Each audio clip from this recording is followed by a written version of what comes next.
वहीं दूसरी ओर फ्रांस, जो उनका एकदम परमानेंट दोस्त हुआ करता था, वो कह रहा है मुझे बुला लो यार इस मीटिंग में। साउथ अफ्रीका के अंदर 15वीं ब्रिक्स की मीटिंग हो रही है, अगस्त 22 से लेकर के 24 के बीच में। इंडिया भी जाएगा।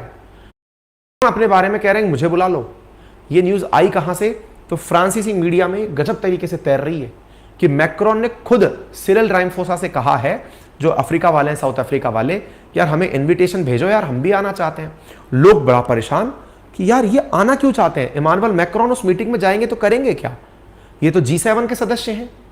ऐसी स्थिति में क्यों जाएंगे जहां पर चर्चा हो रही है कि डॉलर का कोई सब्स्टिट्यूट बनाया जाए, जहां चर्चा हो रही है कि अपनी एक ब्रिक्स करेंसी बनाई जाए, वहां पर मैक्रोन जाएंगे क्यों?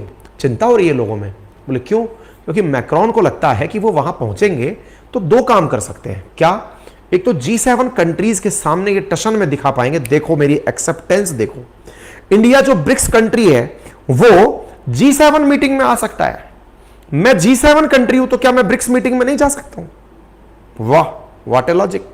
बहुत सही जा रहे हो साहब। एग्जैक्टली बोले अगर मैं ब्रिक्स मीटिंग में जा सकता हूं, जब इंडिया G7 होकर के ब्रिक्स में आ सकता है, तो मैं ब्रिक्स वाला होकर के, मैं G7 वाला होकर के ब्रिक्स में जाऊंगा। बोले हाँ यार, बात तो सही कह रहे हो। इंडिया को बुलाया भी गया था हिरोशिमा में। मैक्रोन क्यों जाना चाहते हैं? तो लोगों का, कईयों का तो मत है, बकायदा लोग पोल कर रहे हैं इसके ऊपर, ओपिनियन डाल रहे हैं कि ये हो सकता है कि अपने आप को ज्यादा बड़ा बनाना चाहते हो सकता है इनको लगता हो कि मैं ज्यादा ताकतवर हूं, दुनिया को ये दिखाऊं। और तीसरी चीज, लोगों को ये जलाने के लिए G7 वालों को कि देखो मेरी वैल्यू कितनी बढ़ रही है। अच्छा, तो मैक्रोन आस्क फॉर इनविटेशन, ये मीडिया में छपा तो भाई साहब लोगों ने मीम बनाकर आनंद लेने शुरू कर दिए। French president would be the first western leader to sit on the gathering of emerging economies. ये ब्रिक्स कंट्रीज बैठी हैं, यहां सामने मैक्रोन बैठे हुए हैं। लोग इनसे पूछेंगे बताओ ना यार, वो G7 मीटिंग में हुआ क्या था? तुम लोग हिरोशिमा में गए थे, क्या बोले थे? जरा बताओ बताओ बताओ। यहां पर हो सकता है रशिया, चाइना, ये सब बिठा बिठा के पूछे, इंडिया पूछे, बताओ क्या हुआ था। भाई साहब ग्लोबल टाइम्स तो गजब तरीके से मीम बनाकर आनंद ले रहा है। जैसे ये खबर पता चली कि मैक्रोन वहां आना चाहते हैं, ग्लोबल टाइम्स कहता है देखा अमेरिका वालों, तुम्हें आज भी लगता है कि G7 बहुत ताकतवर है, बाकी दुनिया फर्जी है। तुम्हारा ही एक मेंबर आकर हमसे इनविटेशन मांग रहा है कि हमें न्योता नहीं दोगे यार, ये तुम्हारे शादी का फंक्शन रखा है, हमें नहीं बुलाओगे। वो वाली स्थिति हो रही है। संभालो अमेरिका, तुम्हारी खाट खिंच रही है। भाई साहब गजब हो रहा है ये। आपकी क्या राय है वो आप कमेंट बॉक्स में लिख सकते हैं। लेकिन मैक्रोन बड़े कंफ्यूज जी रहे हैं इस समय, उन्हें समझ में ही नहीं आ रहा है कि करें तो करें क्या। बोले क्यों? एक तरफ वो यूक्रेन और रशिया के मामले में एक बार जाकर कहते हैं कि मैं दोनों के बीच में मध्यस्थता करूंगा।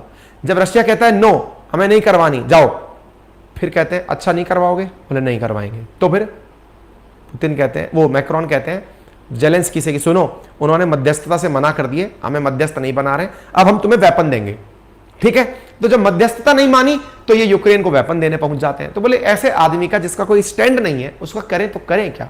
ये मैक्रोन आपके सामने है जो कि बैठे हैं G7 मीटिंग में, खड़े हुए हैं हिरोशिमा में जो अभी हुई थी, जहां पर इंडिया भी इन्वाइटेड था। अब बात आती है, साउथ अफ्रीका ने कहा है कि वो पुतिन को गिरफ्तार नहीं करेंगे, तो क्या अमेरिका को इस बात से नाराजगी नहीं है? क्या है? यूएस ने साउथ अफ्रीका को साफ साफ धमकी दे दी है कि सुनो बेटा, तुम जो रशिया के साथ में व्यवहार बना रहे हो, इसका तुम्हें बहुत बड़ा हर्जाना भुगताना पड़ेगा। सिरिल रामाफोसा को दी गई धमकी है ताजा ताजा। इस बात पर तुरंत चाइना निकल के आता है और कहता है सुनो रामाफोसे, डरने की जरूरत नहीं है, अपन पीछे खड़े हैं। चाइना तुरंत कहता है इससे, साउथ अफ्रीका से, डरो नहीं भाई, अपन पीछे खड़े हैं तुम्हारे, तुम्हें अगर अमेरिका धमकाता है हम आ रहे हैं, लोड मत लो। बाय द वे, जिनको जानना है कि ये क्या होता है, ब्रिक्स क्या है, ब्रिक्स की काबिलियत क्या है, तो हमारा एप्लीकेशन जो अपनी पाठशाला है वहां जाइए, बाकायदा हमने इन्फोग्राफिक्स में सारी जितने भी इंटरनेशनल ऑर्गेनाइजेशन हैं उनकी डिटेल डाली हुई है, आपके पढ़ने के पॉइंट ऑफ व्यू से काम की है। ठीक है, तो भैया ब्रिक्स ज्वाइन करना चाहते हैं। और तो और इजिप्ट ने भी कहा है वो भी ब्रिक्स ज्वाइन करना चाहता है। भाई साहब ब्रिक्स ज्वाइन करने वालों की लिस्ट देखी जाए तो 12 देश और भी हैं जो लाइन लगाकर खड़े हैं। इजिप्ट है, ईरान है, सऊदी अरेबिया, यूएई है, जो ब्रिक्स ज्वाइन करना चाहते हैं। ऐसा ब्रिक्स में हो क्या रहा है? ब्रिक्स में संभवतया डॉलर की जगह कोई नई करेंसी, जिस तरह से यूरोपियन यूनियन ने अपनी करेंसी निकाल रखी है, वैसे ही ब्रिक्स भी अपनी करेंसी निकाल सकता है जो इंटरनेशनल ट्रेड के काम आ जाए। आने वाला समय अमेरिका के लिए चिंता का है।